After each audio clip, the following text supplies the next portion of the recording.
Okay, we're talking today on our Country Conversations program with Tom Wright and Karl from the Wright brothers, and we're down in the dressing room, as a matter of fact, between shows here at the Carlton backstage. And first of all, what are the other members of the band? And I noticed that there was a very versatile member that kind of was off to the back that played the violin and things like that, and the drummer. And can you give their names and what all they do, what all they play and perform for you guys? Well, we have a drummer by the name of Bernie Anderson. He's from Canada.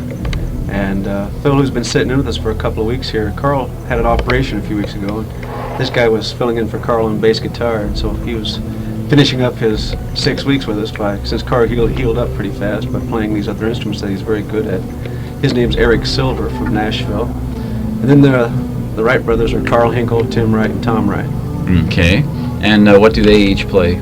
Or what do you Karl's the bass player, I'm the rhythm player, and Tim Wright is the lead instruments. He plays banjo, pedal steel, lead guitar.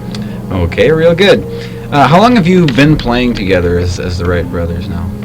April 3rd, 1972. We just had an anniversary here last weekend. Last Saturday night we celebrated 10 years together. All right. Now, did you guys get, how did you get discovered, so to speak? Was that a lot of country bands sometimes are playing backup for somebody else and then they get discovered that way and then they go off on their own, or how was it for you guys? We just auditioned for about every major label.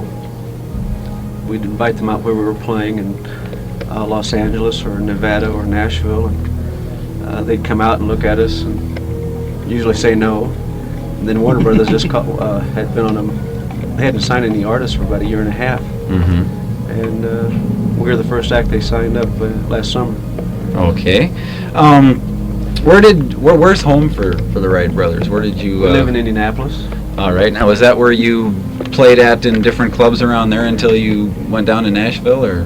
No, we played around home. We've been on the road since 1973. We just put the act together for about a year at home, and then we took off, and we've been on the road ever since. All right. And how about each of you separately now? Do you have families? Yes, We're all married, as a matter of fact, the three of us. All right. And Tom is married to a lovely gal named Christy. Tim is married and has 2 daughters. And I just got married from a gal from Chanhassen, Minnesota, as a matter of fact. Her name is Maya, and we got married December 20th last year. All righty. Now, 21st, I'm sorry. I got to remember that now. All righty. How is that being away from the family because this is sort of a holiday season? Is that hard, being away from your loved ones on the holidays? But I guess you must have to go through that pretty often. Well, Tim Wright, my brother's the only one that really suffers from not having her around because they have the children, and she can't travel. Like Karl's wife was with him this trip, and my wife just went back home. She's been with me for a few days, and so it's hard to be away from home. Just the actual things I like to live around and in. The comfortable surroundings and familiar things, and around right? friends. We're with our wives a great deal of the time, so it's still hard even to be away from her for 3 days. It's hard, but... How much time is spent on the road with the band? The last 2 years we've spent 7 months on the road. A year. And how much is in the recording studio? 3 days. We haven't done a whole lot of recording yet, but we spent a couple of days in the studio. We've got an album almost finished. 2 more songs, I think, and we'll have one completed. And if our latest release, When You Find Her Keep Her, if it does well, then Warner Brothers feels we'll be ready to release an album.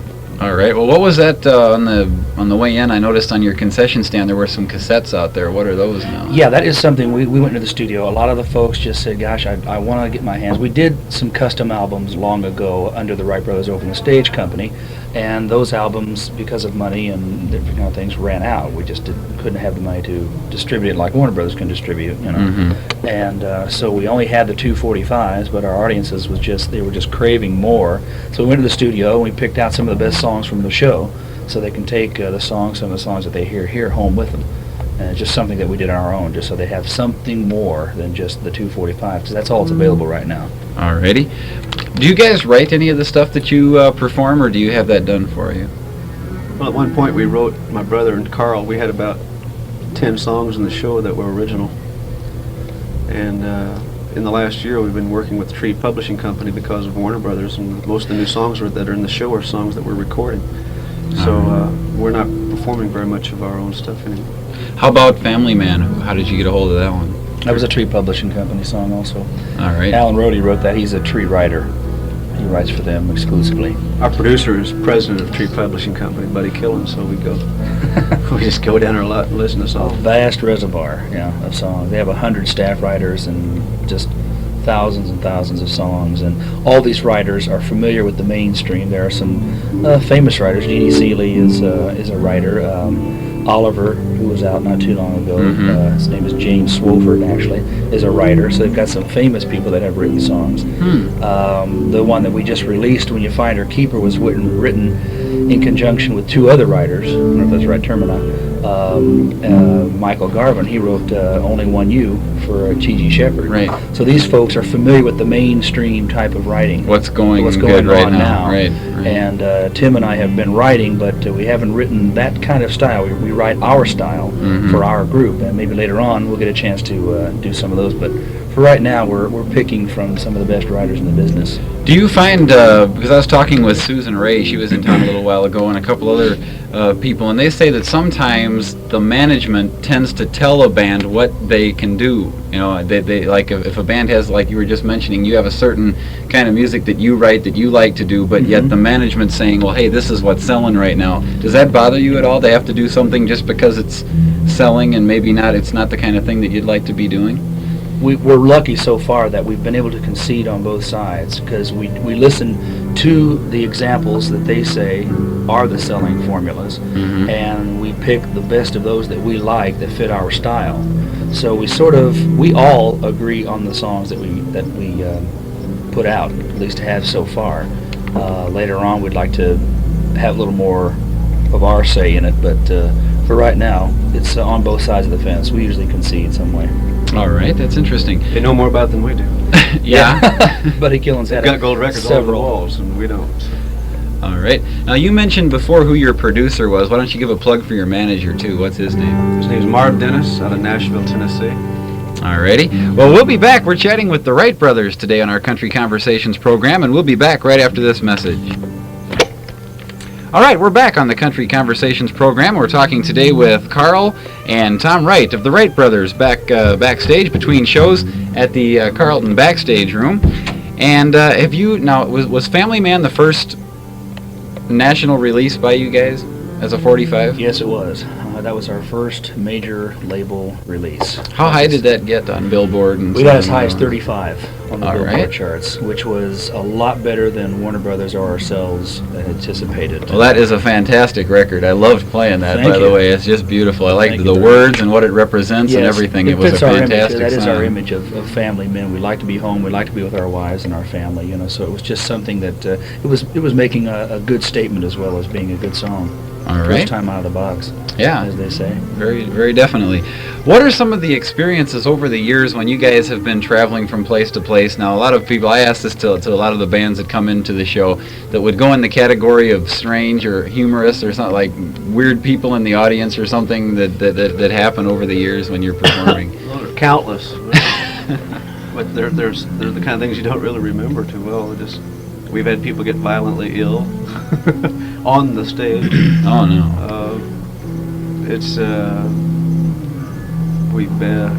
I can't even think of. I guess the Too most many things. outlandish thing was a stagecoach wreck that we had. As part of our promotion, we used a stagecoach, an actual stagecoach that had been kept up for years and years and years. And we were on the stagecoach, and it wasn't hooked up to the horses right, and they got scared, and they took off, and we wrecked it, and it made like 450 newspapers across the country.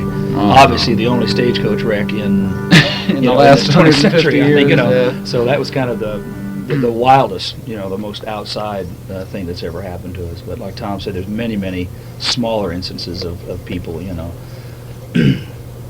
I guess every band's had quite a few of those things that happened to them. Yeah. And we've been sitting on the interstate in Columbus, outside of Columbus, Ohio, at 2 in the morning with a broke-down truck, Oh, no. trying to find a rider truck at 2 in the morning to get to Virginia is something everybody should have to go through sometime. Oh, yes, at least. Well, let's talk a little bit about the name of the group, because, of course, two of you are Wright brothers, as a matter of fact, and the way that the dress that you wear and kind of the 100 years ago type of why did you decide on that?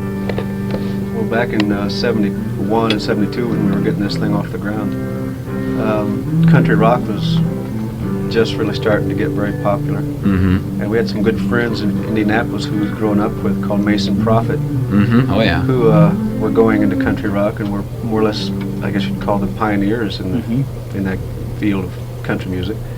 And everybody, it seemed like everybody in country rock, which we thought we were at the time, we were pretty much Mm-hmm. more like the pure Prairie League, Poco, Mason Prophet types of music, the Byrds type stuff. Mm-hmm.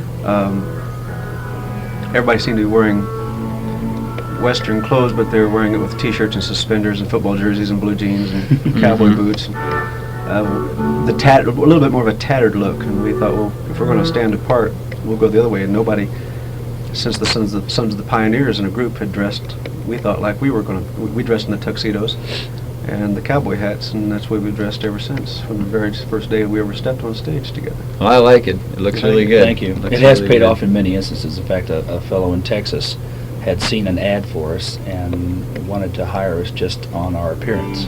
He said, you stand so far away from the crowd because you are dressed in uniform. You know, there's so many bands back in the 60s, of course, when the Beatles got the uniform look started, everybody wearing nice suits and ties and everything like that, and then everybody was doing it, and then it started to break away and be casual.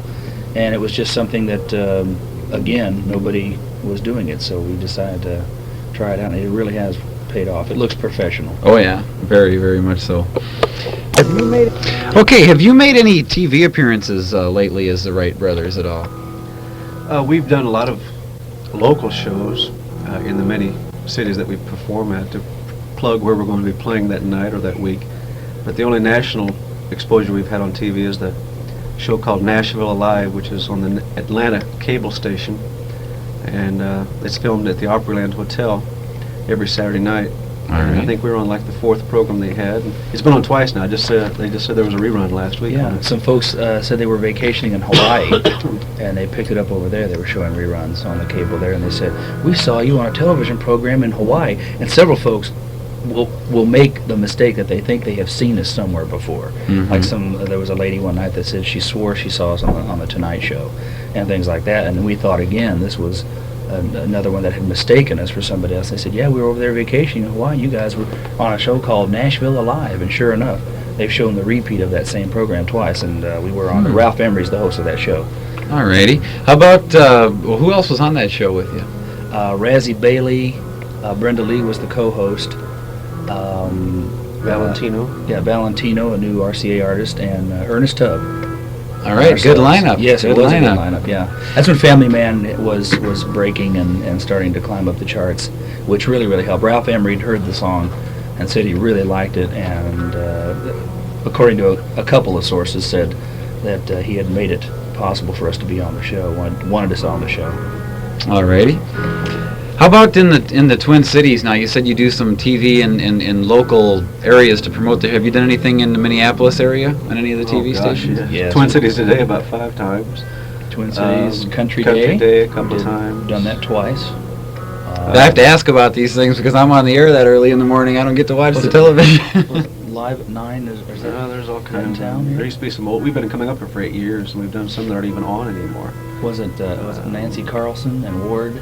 One of the noontime shows. Warren Martin. Yeah, Warren Martin and Nancy all right. Carlson What's were on new? their program. What's new? Okay. So we've done that here, yeah.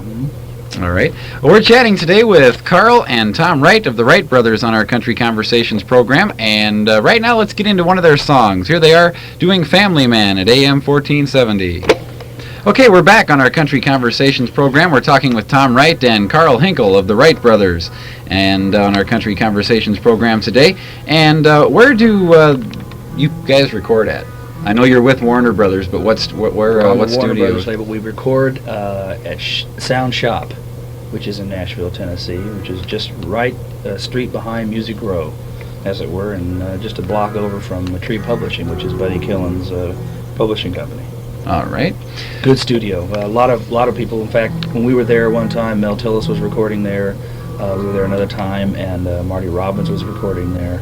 And we were there's 2 different studios. There's an A and a B studio. At the same time we were there, those folks were there. So there's a lot of big names come through there. It's a good studio. Good engineers and technicians. Everybody is real good to work with down there. And that's where you recorded both of the songs so far. Right. Okay. What all are you, when you're not writing music, when you're not recording music, when you're not out traveling around, what are your interests, hobbies, types of things that each of you like to do? My wife. Yeah, we like to spend a lot of time at home, being together, spending that quality time with our wives and families. And Tim likes to do some cooking sometimes. He likes to get in the kitchen and putter around, which I also like to do. Tim owns his own home. He's busy. Oh, yes. Every time we're home, he's busy. Yeah, he's fixing. Okay. Carl and I live in The group. apartments, so we have some more free time than he does. Yeah, we Tom and I do some target shooting once in a while. We own a couple of pistols, and we go out down to the range and do a little plunking. And Tom has gone hunting and fishing and the usual country stuff, Alrighty, real good. Now, this is kind of a off-the-wall type of question here a little bit, but I thought it would be interesting for our listeners. If each of you, I'll have this a two-part question, each of you can take a shot at answering this. Okay. If you had not made it in the music business, what other career would you have went into? I was a year away from getting my degree in transportation management when I started this, and I decided to go ahead and pursue this because I liked it a lot more than school. Mm-hmm. So I'd have probably finished school and gone into some form of, I wanted to get into the trucking industry. All right. Real good. How about you, Karl? I think possibly the advertising business. When we're at home, we all have dabbled and been called on to sing on commercials or play on commercials. And I've worked with a couple of companies pretty close. And I think probably I would have gotten into that line and I'd been a staff writer and singer or something. Okay, real good. Let's talk a little bit about country music in general now. The way everybody agrees with this, that it has changed so dramatically over the past 5 to 10 years now. All of a sudden, we have people like Dolly Parton and Eddie Rabbitt that are throwing synthesizers in their music, bringing back songs that were rock hits in the 60s and recording them and making country hits out of them. And because of that, they're crossing over onto the rock charts. The age of your average country music listener has dropped dramatically because now these kids are tuning in their rock stations and wow, that's, and then they hear Ronnie Millsap or something, and that's Sure. country, and whoa, let's tune that in then. We'll listen to the country station. Do you feel that is good for the music, and is it going to continue to progress like that, or do you feel that they should be going back to their roots and doing things like Ricky Skaggs is doing nowadays with the still trying to keep that Lefty Frizzell type of sound? I think it's up to the particular sound and taste that the artist has. Ricky Skaggs has those kinds of roots and bass, and he loves that kind of music. Our music started off in 1972 as a crossover type sound.